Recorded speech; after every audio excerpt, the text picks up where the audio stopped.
गजब कमाल ही हो गया।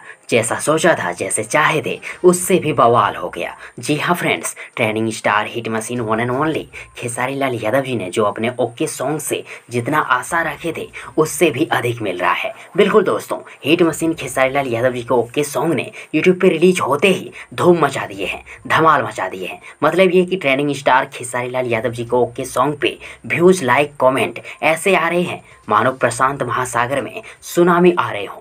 जी हाँ दोस्तों, कुछ ही मिनट में खेसारी लाल यादव जी के ओके सॉन्ग को लाखों व्यू, हजारों लाइक, हजारों कमेंट मिल गए थे। और आने वाले 1 से 2 घंटे में खेसारी लाल यादव जी का ओके सॉन्ग मिलियन व्यूज का आंकड़ा क्रॉस कर पार कर पूरे भारत देश में यूट्यूब पे टॉप 5 के अंदर ट्रेंड करने लगेंगे। और खेसारी लाल यादव जी का यह song super duper hit song सिर्फ 1 से 2 दिन में ही बन जाएंगे। वैसे आप लोगों को क्या लगता है, खेसारी लाल यादव जी का okay song super duper hit होगी या नहीं? कमेंट बॉक्स में जरूर लिखिएगा। और यदि आप सबों को ये वीडियो, ये जानकारी पसंद आई हो तो प्लीज़ वीडियो को लाइक करें, वीडियो को शेयर करें, चैनल को सब्सक्राइब करें और साथ ही चैनल के बेल आइकन को प्रेस भी करें।